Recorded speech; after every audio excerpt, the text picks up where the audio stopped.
आज की क्लास में हम लोग अलजेब्रा के कुछ और स्पेशल से कंसेप्ट देखेंगे। आज की क्लास में हम लोग बहुत बड़े बड़े जो क्वेश्चन हैं जो आपके सीजीएल मेंस में आते हैं, कई बार ऐसा होता है कि प्री में कुछ क्वेश्चन जो डिफिकल्ट आते हैं उस वाले सेक्शन में आते हैं। आप देखोगे वो बहुत ही प्यार से बहुत ही आराम से कुछ 10-1 सेकंड में कर लोगे। मतलब आज जो कंसेप्ट पढ़ाने वाला हूँ मैं, सबसे पहले आपको पढ़ाऊंगा जो है डिग्री का कंसेप्ट, दूसरा पढ़ाने वाला हूँ सिमेट्री बेस्ड कंसेप्ट। ये उन क्वेश्चंस में लगते हैं जो सबसे ज़्यादा हैवी दिखते हैं, और अगर आपको ये कंसेप्ट पता ना हो तो उनको कैलकुलेट करने में बहुत ज़्यादा टाइम लग जाता है। 2 मिनट, 2.5 मिनट, 3 मिनट लग सकता है, या हो सकता है हो भी ना। लेकिन ये कंसेप्ट समझने के बाद जो है बहुत आसान हो जाता है क्वेश्चंस को अप्रोच करना और उनके समय को रिड्यूस करना। तो सबसे पहले हम लोग डिग्री की बात करेंगे। देखो, डिग्री सबसे पहले तो समझना है कि अगर कोई पॉलिनोमियल दिया हुआ है, कोई इक्वेशन दिया हुआ है, तो उसमें डिग्री पहचानना बहुत जरूरी बात है।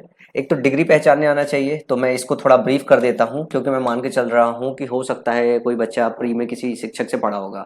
तो डिग्री का कंसेप्ट सारे शिक्षकों को नहीं पता है। ऐसा नहीं है कि किसी को भी नहीं पता है, डिग्री का कंसेप्ट सारे शिक्षकों को नहीं पता है। तो मैं मान के चल रहा हूँ हो सकता है आपके शिक्षक से चूक गया हो, या अगर उन्होंने पढ़ा रखा हो तो एक बार आप रिवाइज कर लो। जैसे मैं बहुत बेसिक सा एग्जांपल लेके चलता हूँ। जैसे मैं लिख दूं a plus B plus C is equal to 0, जिसमें a b c ये तीन के तीनों कांस्टेंट है, इसमें कोई वेरिएबल नहीं है, और मैं पूछूं कि इसकी डिग्री क्या है, तो इसकी डिग्री होती है 0। ये 0 डिग्री का पॉलिनोमियल है, मतलब इसमें अगर कोई वेरिएबल ही नहीं है तो डिग्री नहीं होगी। लेकिन अगर मैं इसको ऐसे लिख दूं ax plus B y plus सी जेड, यहाँ पे वेरिएबल दिख रहा है x, y और z। और ध्यान से देखो कि जब आप पहला टर्म ले रहे हो तो इसमें एक x है, इसके पावर में 1 है, ये y है, एक पावर में 1 है, ये है। तो ये जो है ये आपकी इसकी जो डिग्री होती है, ये डिग्री होती है, इसकी डिग्री 1 होती है। अगर मैं दूसरा जो है एग्जांपल ले लूं, आपको देखो किसी को स्लो लगे तो 2x पे लगा लेना, ठीक है ना। स्पीड बढ़ा लेना या फास्ट फॉरवर्ड कर लेना, जिसको ये बात पता है। जिसको नहीं पता है वो सीख लो इसे। अब जैसे मैं लिख दूं ax square plus B Y square plus C Z square is equal to 0। मैं बोलूँ इसकी डिग्री क्या है, तो इसकी डिग्री जो होगी, इसकी डिग्री होगी 2, क्योंकि यहाँ पे एक्स स्क्वायर है, वाई स्क्वायर है, जेड स्क्वायर है। या मैं इसको ऐसे लिख दूं X Y plus Y Z plus Z X, तो इसकी भी डिग्री क्या होगी, इसकी भी डिग्री 2 होगी, बराबर 0 लिख लो। तो इसकी डिग्री क्या होगी, इसकी डिग्री भी 2 होगी। क्यों? एक्स एक वेरिएबल है, वाई एक वेरिएबल है, ये दोनों जुड़ जाएगा। ये एक वेरिएबल है, जुड़ जाएगा, एक वेरिएबल जुड़ जाएगा, ठीक है। तो इसकी डिग्री क्या हो जाएगी, इसकी डिग्री हो जाएगी 2। अगर मैं लिख दूं X cube plus Y cube plus Z cube is equal to 0, मैं पूछूं डिग्री इसकी क्या होगी, तो इसकी डिग्री 3 होगी। अगर मैं लिख दूं X square Y plus Y square Z plus Z square X is equal to 0, और मैं बोलूं इसकी डिग्री क्या होगी, तो इसकी डिग्री भी 2 + 1 3 होगी। इसी तरीके से आपको पहचानने आना चाहिए जो है डिग्री कब 0 है, कब 1 है, कब 2 है, कब 3 है। और दूसरी बात यह है कि जितनी चीजें मैंने अभी लिखी है, चाहे a plus B plus c लिखी हो, चाहे ax plus B y plus सी जेड लिखी हुई है, ये सारे के सारे मैंने होमोजीनियस इक्वेशन लिखा है। होमोजीनियस इक्वेशन का मतलब है कि जो डिस्ट्रीब्यूशन है वो समान है, होमोजीनियस इक्वेशन है। तो होमोजीनियस इक्वेशन में डिस्ट्रीब्यूशन समान होता है। जैसे पहले टर्म में एक वेरिएबल है तो दूसरे टर्म में एक वेरिएबल है, तीसरे टर्म में भी एक वेरिएबल है। यहाँ पे देखिए, अगर पहले टर्म में 2 वेरिएबल है तो दूसरे टर्म में भी 2 वेरिएबल है, तीसरे टर्म में भी 2 वेरिएबल है। तो 2 बातें याद रखना है कि जो डिग्री का कंसेप्ट है वो अप्लाई होता है होमोजीनियस इक्वेशन पे, ये जरूर बात याद रखना। और डिग्री पहचानने आना चाहिए, वो भी बहुत जरूरी बात है। तो जब भी गुणे में होता है तो एक जो सिंगल टर्म होता है उसमें ये देखना होता है कि अगर एक्स वाई 2 वेरिएबल है तो एक्स के कितने पावर है, वाई के कितने पावर है, दोनों की पावर को जोड़ दोगे, वो आपकी डिग्री बता देगी। जो है आपका सबको अलग अलग से निकालना नहीं होता, बस आपको ये देखना होता है कि ये होमोजेनियस इक्वेशन है कि नहीं। होमोजेनियस इक्वेशन का मतलब है कि जैसे पहला टर्म है, यहाँ पे हमने पहला टर्म लिया हुआ है, पहला टर्म अगर एक्स वाई है, ये वाई जेड है और जेड एक्स है, तो इसमें वेरिएबल 2 है, इसमें वेरिएबल 2 है, इसमें वेरिएबल 2 है, इसमें वेरिएबल 2 है और पहले वेरिएबल का 2 पावर है, यहाँ पे वेरिएबल 2 है पर पावर यहाँ पे 2 है। तो इस तरीके से आप जब डिस्ट्रीब्यूशन हो इक्वेशन का तो इसको बोलते हैं होमोजेनियस इक्वेशन। तो ध्यान रखना कि जब भी आपको होमोजेनियस इक्वेशन मिले, क्या मिले, होमोजीनियस इक्वेशन मिले, तो हम सबसे पहले डिग्री चेक करते हैं। क्या चेक करते हैं, डिग्री चेक करते हैं। और रूल ये कहता है कि जो सवाल की डिग्री होगी वही जवाब की डिग्री होगी, मतलब क्वेश्चन की जो डिग्री होगी वही डिग्री आपके आंसर की होनी चाहिए, वही आपकी आंसर की डिग्री होनी चाहिए। बस इतना छोटा सा कंसेप्ट लगाना है, इतना छोटा सा कंसेप्ट लगाओगे तो सारा क्वेश्चन चुटकियों में निकल जाएगा। मैं एक बार फिर से रिपीट कर देता हूं इस बात को कि सबसे पहले आपको देखना है कि जो इक्वेशन है वो होमोजेनियस इक्वेशन है क्या। होमोजेनियस इक्वेशन है तो फिर आपको बस ये फाइंड आउट करना है कि क्वेश्चन की डिग्री क्या है और आंसर की डिग्री क्या है। तो जो क्वेश्चन की डिग्री होगी वही आंसर की डिग्री होगी। ये कंसेप्ट बहुत सारे बड़े बड़े सवालों में लगा के क्वेश्चन को चुटकियों में सॉल्व किया जा सकता है। जैसे सवाल दिया हुआ x के पावर 2a प्लस वाई के पावर 2b बराबर z के पावर 2c और इधर लिखा हुआ X square is equal to Y Z. ये सब डेटा दिया हुआ, आपको पूछा है कि वैल्यू निकालना है A B plus B C plus C A upon B C. इस क्वेश्चन में जरा ध्यान से देखो, ये वाला जो सेक्शन है, ये वाला जो सेक्शन है इसका distribution A B B C C A distribution same है और नीचे का भी डिस्ट्रीब्यूशन सेम है। अगर मैं बोलूं इसका डिग्री निकालना है तो डिग्री निकालने का तरीका क्या होता है? डिग्री निकालने का तरीका यह होता है कि गुणे में अगर गुणा है तो जो है डिग्री क्या होती है? जुड़ के बनती है। जैसे हमने BC लिखा तो अगर मैं डिग्री इसकी पूछूं तो 2 हो जाएगा, B और C अगर दोनों वेरिएबल है तो। अगर मैं B बाई C लिख दूं और पूछूं डिग्री क्या है इसकी, तो इसकी 1 होगी, इसकी 1 होगी और 1 में से 1 घट जाएगा, 0 होगी। तो गुणे में डिग्री जुड़ जाती है और भाग में डिग्री जो है घट जाती है। यहां पे अगर बोले ये क्वेश्चन है, इस क्वेश्चन की डिग्री अगर आप फाइंड आउट कर लो, डिग्री क्या होगी? A B plus B C plus C a. ऊपर 2 डिग्री है, 2 डिग्री 2 डिग्री 2 डिग्री, नीचे 2 डिग्री है, तो ओवरऑल डिग्री क्या हो जाएगी? 2 माइनस 2 0 डिग्री हो जाएगी। तो आपका सिर्फ वही ऑप्शन सही होगा जिसमें 0 डिग्री बनेगा। इसमें देख रहे हो 2 डिग्री बन रहा है, यहाँ ABC वेरिएबल है, यहाँ AC 2 डिग्री बन रहा है, यहाँ AB 2 डिग्री बन रहा है और 0 डिग्री सिर्फ इसमें बन रहा है। तो सवाल का सही जवाब ऑप्शन नंबर ए हो जाएगा। मतलब आप इसको किसी और तरीके से सॉल्व करते तो पक्का 1.5-2 मिनट लगता या 40-45 सेकंड मिलता, पर अगर डिग्री से सॉल्व करोगे तो 5 सेकंड में ये क्वेश्चन हल हो जाएगा। इसके बाद अगले सवाल की बात करें। अगला सवाल जरा ध्यान से देखो, ये ऊपर और नीचे जरा ध्यान से देखो, ऊपर डिस्ट्रीब्यूशन सेम होगा, नीचे डिस्ट्रीब्यूशन सेम होगा। यहाँ पे ध्यान से देखो, a क्यूब b स्क्वायर है, ठीक है ना? जब गुणा करोगे तो फिर a क्यूब c स्क्वायर आएगा, b क्यूब c स्क्वायर है, b क्यूब a स्क्वायर आएगा, c क्यूब a स्क्वायर है, c क्यूब b स्क्वायर है। यहां देखोगे तो ये 5 डिग्री का है, जब ये गुणा होगा तो ये भी 5 डिग्री का होगा, ये भी 5 डिग्री का होगा, 5 डिग्री का होगा, 5 डिग्री का होगा, 5 डिग्री का होगा, ऊपर वाला सेक्शन। तो आपको इस बात को ध्यान रखना है कि आपको सारे को तो नहीं देखना है, बस ये देखना है क्या होमोजेनियस है, बिल्कुल होमोजेनियस है, डिस्ट्रीब्यूशन सेम है। तो आप तो देखो ऊपर वाले का क्या डिग्री है, ऊपर वाले का डिग्री 5 है। जरा नीचे वाला देखो, डिस्ट्रीब्यूशन सेम है, a स्क्वायर b होगा, a स्क्वायर c होगा, b स्क्वायर c होगा, b स्क्वायर a होगा, c स्क्वायर होगा, c स्क्वायर b होगा। तो नीचे भी डिस्ट्रीब्यूशन होमोजेनियस है। नीचे की डिग्री बात करूं तो ये 2 है, अंदर जाके गुणा होगा 3 हो जाएगा, सभी में गुणा होगा तो 3 हो जाएगा। तो हर इंडिविजुअल टर्म 3-3 डिग्री की मिलेगी और अगर 3-3 डिग्री की मिलेगी तो ये ओवरऑल 3 डिग्री का हो गया। तो ऊपर 5 डिग्री है, नीचे 3 डिग्री है और भाग में डिग्रियां घट जाती है तो ओवरऑल 2 डिग्री का आएगा। तो जो भी आपके ऑप्शन होंगे जो 2 डिग्री के होंगे वही सही होंगे। जैसे a B plus B C plus C a, ये 2 डिग्री का है, ये 2 डिग्री का, ये 2 डिग्री का, ये 2 डिग्री का, ओवरऑल 2 डिग्री का हो गया। ये 0 डिग्री है, ये 0 डिग्री है, ये 1 डिग्री है। तो सवाल का सही ऑप्शन क्या हो जाएगा? Option number A. इस सवाल को वैसे सॉल्व करने की जरूरत नहीं है, समझ में? डिग्री से चुटकियों में लग जाएगा। जरा अगले सवाल को देखो। अगले सवाल में आपको वापस से डिग्री लगाना सीखना पड़ेगा। अब 2 क्वेश्चन के बाद तीसरा क्वेश्चन तो देख के पता चल गया है कि जो डिस्ट्रीब्यूशन है वो होमोजेनियस डिस्ट्रीब्यूशन है।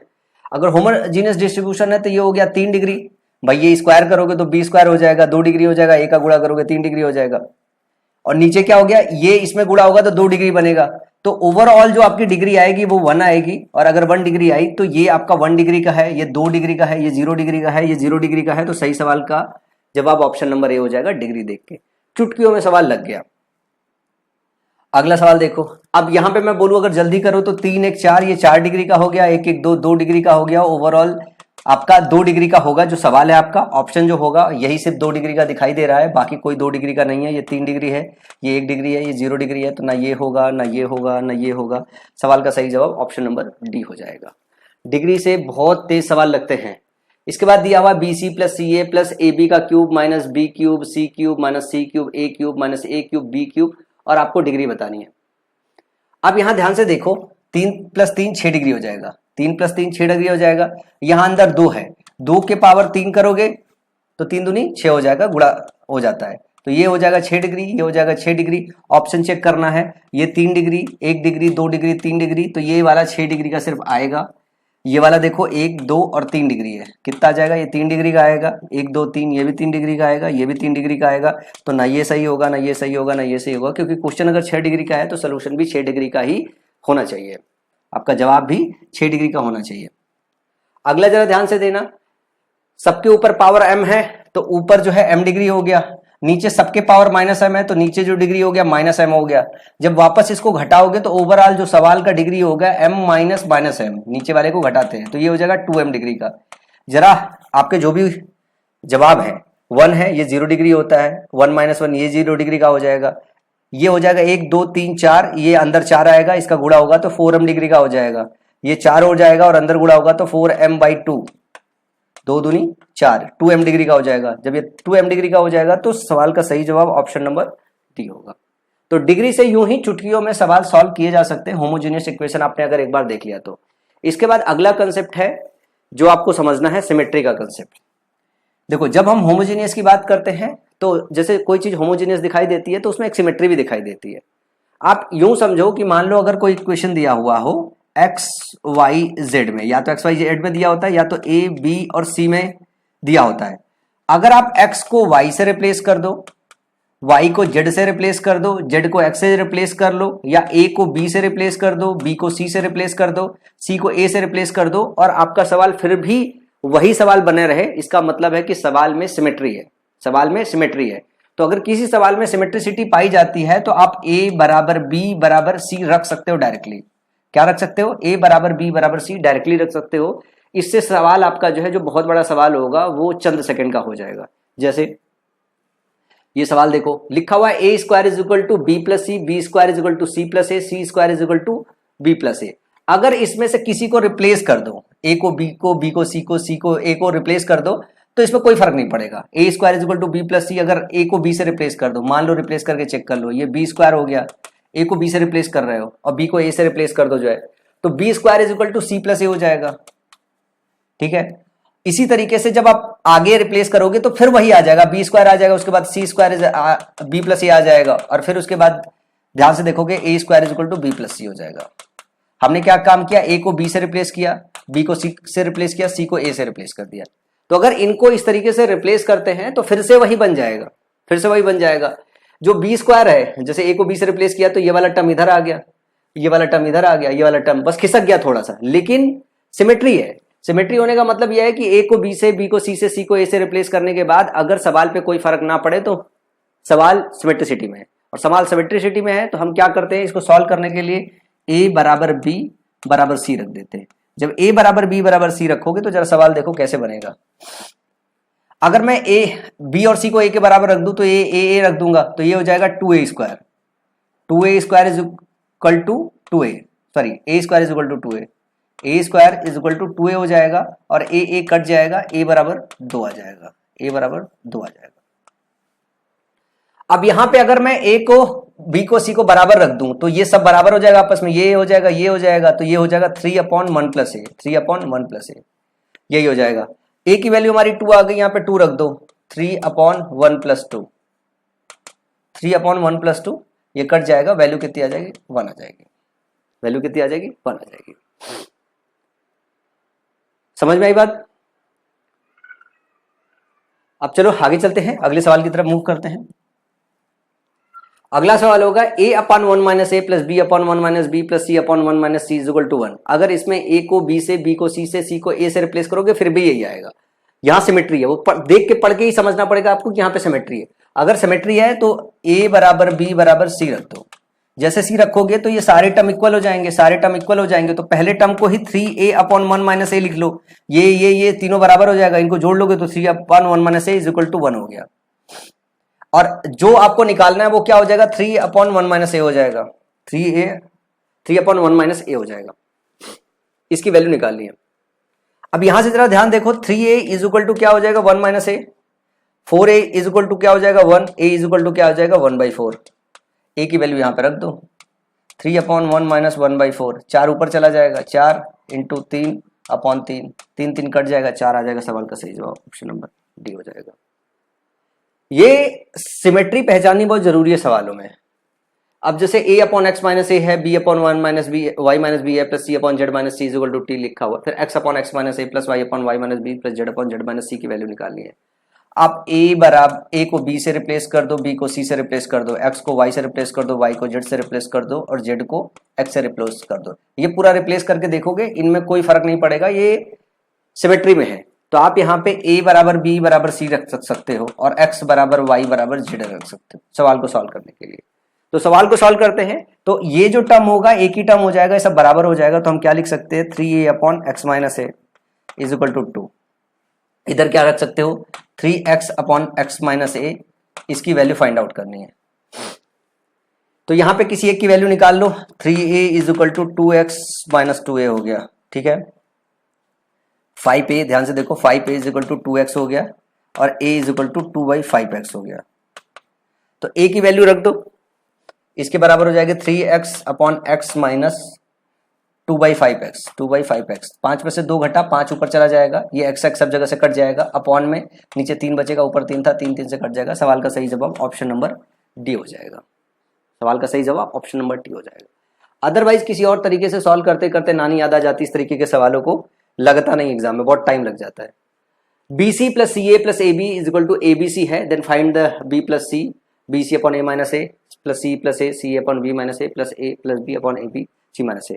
ये जब साइक्लिक ऑर्डर में होते हैं ना तो सिमेट्रिसिटी एग्जिस्ट करती है। एक बात ये भी याद रखो, अगर ये साइक्लिक ऑर्डर में है, जैसे BC है, C है, A प्लस B है, तो ये जब भी आपको साइक्लिक ऑर्डर में दिखे तो समझ जाइएगा भैया कि सिमेट्रिसिटी एग्जिस्ट कर रही है। तो आपको क्या करना है, सिंपली A बराबर B बराबर C रखना है, A बराबर B बराबर C रखना है, यहां रख दो, ये हो जाएगा A स्क्वायर और यहां पे हो जाएगा A क्यूब। अगर यहां पे रखोगे सॉरी 3A स्क्वायर हो जाएगा, ये होगा ना, A square is equal to A cube. A square काटोगे कट जाएगा, A बराबर क्या आ जाएगा 3 आ जाएगा। और इसको अगर सॉल्व करोगे तो ये हो जाएगा 2A। भाई BC को A रख दोगे तो 2A बच जाएगा, नीचे अपॉन A स्क्वायर बचा रहेगा, A माइनस 1 बचा रहेगा, ये A से कट जाएगा, बचेगा क्या 2 अपॉन A माइनस 1। A की वैल्यू 3 है, 3 इंटू 2, ये कट गया। और यहां पे ध्यान से देखना कि जब हम ये कर रहे हैं तो ये तो पहले की वैल्यू आ गई, तो इसी तरह 1/3 ये आ जाएगा, 1/3 ये आ जाएगा, तो डायरेक्टली इसके 3 से गुणा कर सकते हैं, 3 कट जाएगा, क्या आ जाएगा आपका सवाल का जवाब 1 आ जाएगा। तो सवाल का जवाब होगा 1। अगले सवाल की तरफ मूव करते हैं। अगला सवाल है x minus a square upon b plus c plus x minus b square upon c plus a plus x minus c square upon a plus b is equal 4 time a plus B plus c. अब इसमें देखो cyclic order दिखाई दे रहा है, इसका मतलब है कि सिमेट्रिसिटी एग्जिस्ट करती है। अब आपको x की वैल्यू बताना है, x की वैल्यू बताने के लिए आप a बराबर b बराबर c रख दो। क्या रख दोगे, a बराबर b बराबर c रख दो।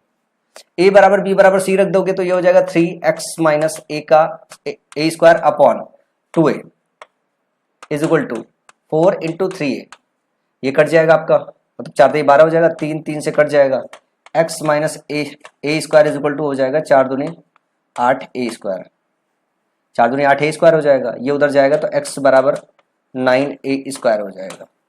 तो आपको बस ये देखना है इसमें कहाँ पे 9a स्क्वायर आ रहा है। अगर यहाँ पे a बराबर b बराबर c रख दे तो ये हो जाएगा 3a का स्क्वायर करोगे तो कितना आ जाएगा 9a स्क्वायर आ जाएगा, ठीक है ना। यहाँ करोगे a स्क्वायर ये 3a स्क्वायर होगा, नहीं होगा, यहाँ पे भी करोगे तो नहीं होगा, यहाँ पे भी करोगे तो नहीं होगा। अगले सवाल की तरफ मूव करते हैं और अगला सवाल है और अगला जो केस है वो है वैल्यू पुटिंग का। मतलब आपको एक बात समझना है कि एक कंसेप्ट होता है कि जितने इक्वेशन है उतने ही वेरिएबल होने चाहिए, जितने इक्वेशन है उतने ही वेरिएबल होना चाहिए। अगर कहीं आपको सवाल में ये दिख जाता है कि वेरिएबल ज्यादा है, नंबर ऑफ इक्वेशंस कम है, तो हम किसी को उसमें 0 रख सकते हैं। ये वैल्यू पुटिंग का एक केस आता है, जैसे सवालों से मैं इसको समझाता हूं, ज्यादा आसानी से समझ में आ जाएगा। जैसे x minus y plus z is equal to 0 है, पूछ रहा है x square plus Y z upon x square plus Y square plus Z square. देखना x square plus Y z upon पूछ रहा है x square plus Y square plus Z square, इसकी value पूछ रही है। अब ध्यान से देखो, आपके पास इक्वेशन 1 दिया हुआ है, अननोन कितने दिए हुए हैं, अननोन 3 दिए हुए हैं। तो आप एक काम करो, इसमें y और z को 0 पुट कर दो, y और z को 0 पुट कर दो। y और z को जैसे 0 पुट करोगे, y और z को जैसे ही 0 पुट करोगे तो ये पूरा 0 हो जाएगा, x भी अपने आप 0 हो जाएगा, तो ये 0/0 का फॉर्म बन जाएगा। तो ऐसी वैल्यू मत पुट करना जिससे तीनों 0 हो जाए, मतलब आपको ध्यान रखना है, ये वैल्यू पुटिंग का केस है। तो इसमें वैल्यू पुट करोगे आप, y is equal to 0 put कर देते हैं, y is equal to 0 put कर देते हैं, जैसे y या z is equal to 0 put कर दो। z is equal to 0 put करोगे तो x बराबर y आ जाएगा, वो रख दो यहाँ पे। ये जेड वाला टर्म होगा जो जीरो हो जाएगा, जेड वाला टर्म हो जाएगा वो जीरो हो जाएगा, ये हो जाएगा एक्स स्क्वायर और x is equal to y आ गया है तो 2x स्क्वायर हो जाएगा, तो एक्स स्क्वायर कट जाएगा, इसकी वैल्यू जो हो जाएगी 1/2 आ जाएगी। तो सवाल का सही जवाब ऑप्शन नंबर सी हो जाएगा। एक इक्वेशन 3 वेरिएबल, तो उसमें वैल्यू पुट कर सकते हो, हमें एक वैल्यू पुट करके जो है हमारा मान निकल आया। आपको सावधानी से वैल्यू पुटिंग सीखनी पड़ेगी कि आप वैल्यू कैसे पुट कर रहे हो। अगला सवाल जरा ध्यान से देखो, लिखा हुआ है X Y Y Z Z X is equal to 1 plus Y square upon X plus Y plus Z पूछा हुआ है। मैं तो ये कहता हूं कि आप इसमें से जेड की वैल्यू जीरो पुट कर दो, जेड की वैल्यू जीरो पुट कर दो, जैसे ही जेड की वैल्यू जीरो पुट करोगे ये आ जाएगा और X Y is equal to क्या आ जाएगा आपका 1। अब जरा यहां से देखो, जेड की वैल्यू जीरो पुट कर दिए तो ये वाला जीरो हो गया और आपके पास आया क्या 1 plus Y square upon 1 plus Y square. वैसे तो अगर y की वैल्यू अगर जीरो पुट कर दिया जाए तो ज्यादा टर्म खत्म हो जाएगा, ये भी आपको सावधानी से देखना पड़ता है। अगर हम y की वैल्यू जीरो पुट करें तो ये जीरो हो जाएगा, ये जीरो हो जाएगा, ये जीरो हो जाएगा और 1/xz आ जाएगा, 1/xz आ जाएगा। अब हम यहाँ पे क्या काम करते हैं, y की वैल्यू जीरो पुट कर देते, ये जीरो हो गया, ये जीरो हो गया, तो xz की वैल्यू 1 आ गई, xz की वैल्यू 1 आ गई, तो ये 1/1 हो गया। सवाल का सही जवाब ऑप्शन नंबर बी हो गया। तो ये आपको देखना भी पड़ेगा जब आप वैल्यू पुट कर रहे हो तो वैल्यू कौन से टर्म की पुट करें। लेकिन एक बात ये समझना है कि भाई एक इक्वेशन है, 3 अननोन है, तो जब भी इक्वेशन से अननोन ज्यादा हो तो आप किसी की भी वैल्यू जीरो ले सकते हो अपने कैलकुलेशन के हिसाब से। अगले सवाल को देखते हैं जरा। अगला सवाल दिखा है p minus 2q is equal to 4, then find the p cube minus 8 की q cube minus 24 p cube minus 64 की वैल्यू पूछा है। देखो एक इक्वेशन दिया हुआ है और दो वेरिएबल की वैल्यू पूछ रही है, तो किसी एक वेरिएबल को जीरो रख सकते हो। अब इसमें ये देखो कि एक ऐसी चीज को जीरो रखो जिससे कैलकुलेशन आसान आ जाए। मैं तो कहता क्यू को जीरो रख दो, क्यू को जीरो रखोगे ये जीरो हो जाएगा, ये जीरो हो जाएगा। जो आपको निकालना होगा वो पी क्यूब माइनस 64 निकालना पड़ेगा। अब जैसे क्यू जीरो रखोगे तो पी बराबर क्या हो जाएगा 4 हो जाएगा, तो ये 4 का क्यूब माइनस 64 होगा, 4 का क्यूब 64 ही होता है। तो सवाल का सही जवाब ऑप्शन नंबर ए हो जाएगा। अगला सवाल देखो, x plus Y is equal to 2z है और पूछ रहा है कि क्या इसमें से मतलब x upon X minus Z plus Y upon Y minus Z, x upon X minus Z plus Z upon Z Y minus Z, शायद इनकी वैल्यू पूछ रहा है, ठीक है ना। इसमें कुछ सी और डी ऑप्शन नहीं है और क्वेश्चन नहीं दिया हुआ, तो इनकी वैल्यू बतानी है। अगर ये चीज दिया हुआ है, अगर ये चीज दिया हुआ है तो आप तो ये मान के चलो कि आप किसी को जीरो पुट कर दो। अब y को जीरो पुट कर दे अपन तो x बराबर क्या आ जाएगा, x बराबर 2z आ जाएगा। एक इक्वेशन है, 3 अननोन है, नाइंसाफी है, तो हमने y को जीरो पुट कर दिया, इससे हमें पता चल गया x is equal to 2z है। इसकी वैल्यू निकालोगे तो x बराबर हमने 2z ऊपर लिख दिया upon 2z minus Z, Z नीचे बचा, और y is equal to zero put कर दिया, ये टर्म ही जीरो हो गया, ये कट गया, तो ये वैल्यू 2 आ गई जो कि दिया ही हुआ है। और इसमें अगर पुट किया तो ये हो गया 2z upon 2z minus Z, Z बचा हुआ है, और अगर z की वैल्यू z रखी हुई है और y की वैल्यू जो है जीरो पुट कर दी है तो माइनस जेड हो गया। ये काटोगे तो ये वैल्यू 2 हो गई, ये आपस में कट जाएगा, -1 आएगा, ये हो जाएगा 1। समझ में आया। ये सवाल दिया हुआ है x plus Y is equal to 1 plus x y और फाइंड करना हमको x cube plus Y cube minus x cube y cube, इसकी वैल्यू क्या होगी। तो इसमें क्या काम करो आप, तो y जीरो रख लो। जब y जीरो रख लोगे तो x बराबर 1 आ जाएगा, वैल्यू पुट कर दो, ये 1 हो गया, ये 0 हो गया और ये 0 हो गया। तो सवाल का सही जवाब ऑप्शन नंबर बी हो गया। जब भी आपको एग्जाम में इस तरीके का क्वेश्चन मिले कि एक इक्वेशन है और एक से ज्यादा वेरिएबल है, तो तुरंत वैल्यू पुट करना चालू करो कि किसी वेरिएबल की वैल्यू 0 मान लो। अगला सवाल है a plus B plus 1 is equal to 0 और इसकी वैल्यू निकालनी है, तो b इज इक्वल टू 0 ले लो, a इज इक्वल टू क्या आ जाएगा -1, ये -1 हो जाएगा, ये 0 हो जाएगा, ये 0 हो जाएगा और k की वैल्यू क्या हो जाएगी -1। ये वर्बल कैलकुलेशन ही हो जाएगा। अगले सवाल की बात करते हैं। अगले सवाल में अब क्या हो गया, लगभग टाइप तो आपका कवर हो गया और बहुत सारे ऐसे क्वेश्चन है जो बहुत मिसलेनियस सेक्शन आते हैं। अब क्वेश्चन को देख के उन क्वेश्चंस में अप्रोच लगाना पड़ता है कि इस तरीके के सवालों को किस तरीके से अपन सॉल्व करें। अब चलो कुछ मिसलेनियस टाइप वाले जो क्वेश्चन है वो देख लेते हैं, और मिसलेनियस टाइप के क्वेश्चंस देखते वक्त बुद्धि थोड़ी ओपन रखनी पड़ेगी। जैसे सवाल ये है, if a b is equal to 1 find 1 upon a plus 1 plus 1 upon b plus 1। अब देखो इसमें क्या है, इसमें इक्वेशन तो एक ही दिया हुआ, वेरिएबल दो हुआ है, तो किसी एक का मान क्या हम 0 रख दें, 0 रखेंगे तो दूसरे का मान निकल ही नहीं पाएगा, तो हम 0 ना रखें, हम b की जगह 1 रख दें, a 1 आ जाएगा, या a 1 रख दें, b 1 आ जाएगा। जब ये एक का मान मानने से दूसरे का मान निकल रहा है तो यही वैल्यू रख देंगे, तो 1/2 प्लस 1/2। सवाल का जवाब क्या हो जाएगा, ऑप्शन नंबर 1 हो जाएगा। जरा अगला सवाल देखो, बड़ा स्पेशल सा सवाल है। A is equal to √3 minus √2 और a b is equal to 1 दिया हुआ है। अब इस सवाल को अगर किया जाए सही मायने में, पहले ए के पावर 4 निकालोगे, फिर बी के पावर 4 निकालोगे, फिर +1 करोगे, फिर +1 करोगे। लेकिन ये सवाल भी बहुत कुछ घूर के कहता है कि कुछ घूर के करो। इसमें दो बातें मैं अलग अलग करूंगा। पहले तो मैं इसका सबसे छोटा सोल्यूशन बता दूं जो चुटकियों में लगता है। अगर आप b is equal to 1/a रख दो, जैसे 1/a रखोगे तो यहाँ 1/a के पावर 4 हो जाएगा। एलसीएम लोगे तो a के पावर 4 ऊपर चला जाएगा, ये हो जाएगा 1 + a के पावर 4। ये क्या हो जाएगा, a के पावर 4 अपॉन 1 + a के पावर 4। अगर इसको कॉमन ले लो, मतलब एलसीएम ले लो, तो 1 + a के पावर 4 एलसीएम आ जाएगा, यहाँ 1 आएगा, वहां a के पावर 4 आ जाएगा, दोनों एक दूसरे से कट जाएगा। सवाल का जवाब क्या हो जाएगा, 1। ऑप्शन 1 सही हो जाएगा। इस पे बेस बहुत सवाल आया है एग्जाम में, इस पे बेस बहुत सवाल आया है एग्जाम में। इस सवाल को सॉल्व करने में हम गलती क्या करते हैं, हम बहुत तेजी से इस चीज को जो मैंने अभी दिखाया ये देखते नहीं है। फिर हम सबसे पहले ए स्क्वायर निकालना चालू कर देते हैं, फिर ए के पावर 4 निकालना चालू करते हैं। अगर मान लो किसी को ना दिखा, गलती से कर भी रहे हैं, तो मैं आपको बता दूं कि इसको तेज कैसे निकाला जाता है। ए स्क्वायर आपको सीधे सीधे लिखना पड़ेगा 3 2 5,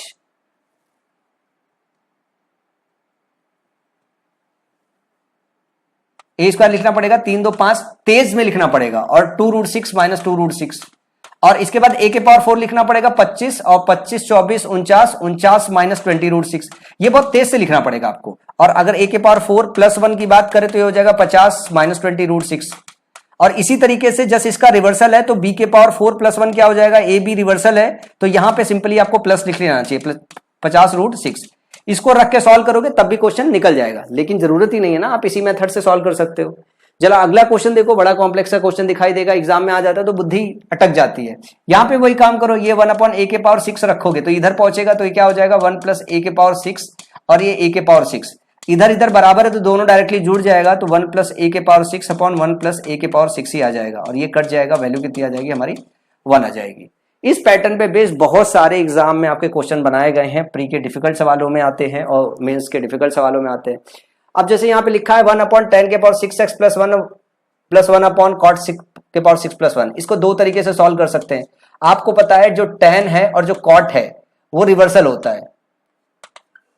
ये जो tan है, ये cot जो है आपका, जो cot है वो 1/10 होता है। जब ये रिवर्सल होता है तो यही तो अभी देख रहे थे, यही तो अभी सॉल्व करके आए, a के पावर 6 + 1 b के पावर 6 + 1। a b एक दूसरे का कॉन्जुगेट था या रिवर्सल था या उल्टा था, तो tan और cot उल्टा होता है तो इसका सीधा मान 1 हो जाएगा। या इसको दूसरी तरीके से ऐसे समझ सकते हैं, जिसको ट्रिग्नोमेट्री से खेलने आता है।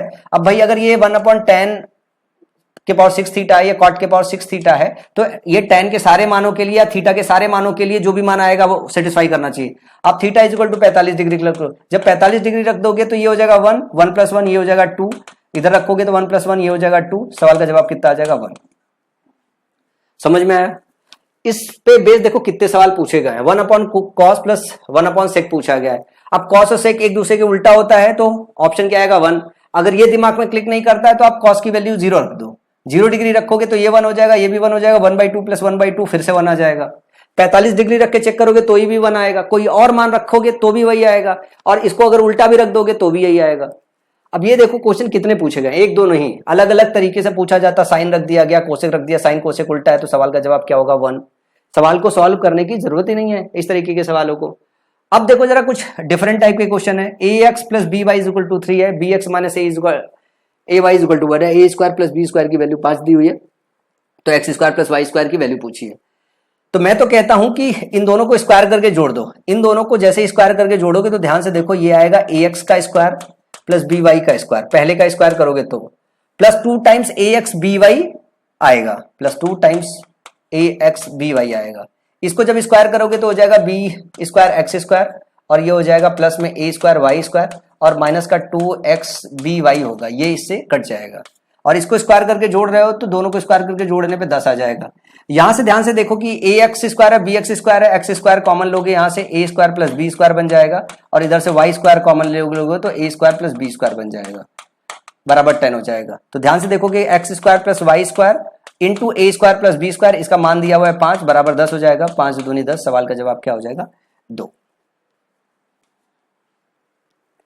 इस पे एक बार सवाल नहीं बनाया गया है, पिछले सालों में कितनी बार सवाल बनाया गया। अब जैसे जो हमने किया, अब उस सवाल को उसके बजाय इस तरीके से दे दिया कि a² + b² की वैल्यू दे दी है, x² + y² की वैल्यू दे दिया 17, ax + by की वैल्यू 8 दे दी है, पूछी है a y minus b x की वैल्यू बताओ। अगर आप ए एक्स प्लस बी वाई का होल स्क्वायर करके सम करते हो, इसका स्क्वायर करके प्लस आपका जो दिया है a y minus b x, इसका स्क्वायर करके अगर सम करते हो तो आपका आता है x square plus Y square और a square plus b square, यही आता है आपका। और ये दोनों वैल्यू दी हुई है, a square plus b square 25 दिया हुआ है, x square plus Y square 17 दिया हुआ है। और अगर हम a x plus B y की बात करें, a x plus B y 8 दिया हुआ है, तो 8 का स्क्वायर कितना हो जाएगा 64।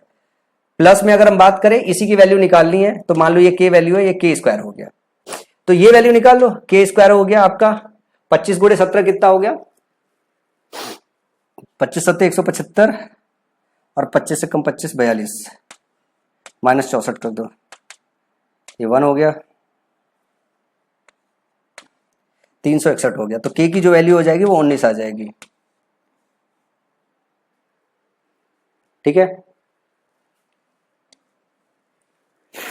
ये अभी इसको सॉल्व करके आए पिछले में कि इसको स्क्वायर किया है तो ये और ये होता है। तो इस तरीके के पैटर्न प्रैक्टिस करके आपके दिमाग में याद भी होना चाहिए, ऐसा ना हो कि पैटर्न इस तरीके का याद ना हो। अगला सवाल है a x plus B y is equal to 1, b x plus a y is equal to 2ab upon a square plus b square, x square plus Y square a square plus b square की वैल्यू पूछिए। अगर ये दिया हुआ x plus y b x plus a y is equal to इतना दिया हुआ है तो ये सवाल का वैल्यू पूछ रहा है। अब आपको एक बात तो अभी पिछले में से अपन डिस्कस करके आ रहे हैं कि अगर ये करना है तो अपन क्या काम कर सकते हैं, इसका छोटा तरीका भी बताता हूं, लेकिन पहले अभी जो करके आ रहे हैं उसी पैटर्न पे बेस्ड है तो देख लेते हैं। अभी हम ये करके आ रहे हैं ए एक्स प्लस बी वाई का अगर होल स्क्वायर कर दे जो दिया हुआ है और माइनस में कर दे b x plus a y का होल स्क्वायर, अगर इसको हम घटा दें, नहीं अच्छा b x plus a y है उसमें माइनस था, एक का माइनस था तो ऑटोमेटिकली जोड़ने पे कट जा रहा था। इसमें आपको क्या काम करना पड़ेगा, इसमें आपको घटाना पड़ेगा फिर भी नहीं आएगा। तो इस तरीके से जाने के बाद दिमाग उलझेगा, लेकिन इसमें अगर आपकी आंखें तेज है तो एक तरीका जो है जो मेरे को पता है इस तरीके के सवालों को कैसे करते हैं, जरा घूर के देखोगे। अगर आपका ऑब्जर्वेशन थोड़ा तेज है, अगर x बराबर a y बराबर b रख दो सबसे पहले, तो यहां पे क्या हो जाएगा, यहां पे हो जाएगा ab और यहां पे भी हो जाएगा ab, ये ab जुड़ के क्या बन जाएगा 2ab बन जाएगा ना, ab जुड़ के 2ab।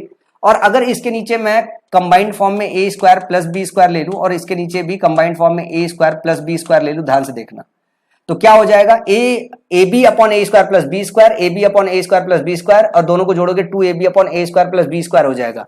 तो x का मान y का मान अगर आप देख के एज्यूम कर पाओ तो ये सवाल बहुत ही आसान हो जाता है। इसको जरा यहां रख के सेटिस्फाई करके देख लो, यहां पे करोगे तो ये हो जाएगा ए square upon a square plus b square, यहां हो जाएगा B square upon a square plus b square, दोनों को जोड़ोगे तो ऊपर आ जाएगा ए स्क्वायर बी स्क्वायर, नीचे ए स्क्वायर बी स्क्वायर और फाइनली कट के वैल्यू 1 आ जाएगी। तो जो हमने माना है एक्स बराबर ए upon a square plus b square और वाई बराबर B upon a square plus b square, ये मान बिल्कुल सही है। ये रख दो, एक्स की बात हो रही है तो रख दो ए square upon a square plus b square का होल स्क्वायर हो जाएगा, प्लस वाई स्क्वायर बोल रहा है तो बी स्क्वायर हो जाएगा upon a square plus b square का होल स्क्वायर हो जाएगा, और बाहर में गुणा करना है आपको ए स्क्वायर प्लस बी स्क्वायर से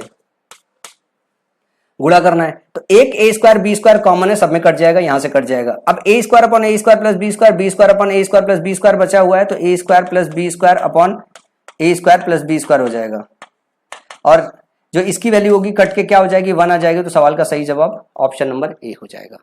ये एग्जाम में दिखने वाली बात है, दूसरे तरीके से जाओगे ज्यादा कॉम्प्लेक्स हो जाएगा। आप वैल्यू पुटिंग भी कर सकते हो, जो है इस पे कुछ वैल्यू मान भी सकते हो, कुछ वैल्यू मान के भी काम चला सकते हो, लेकिन सबसे आसान तरीका इस सवाल को करने का यही है कि अगर आप घूर के देखो, आपके प्रैक्टिस में हो, तो आप ये एक्स और वाई की वैल्यू अगर एज्यूम कर पाओ तो ये सवाल चुटकियों में लग जाएगा। अगर एज्यूम नहीं कर पाओगे तो टाइम लगेगा आपके एग्जाम में।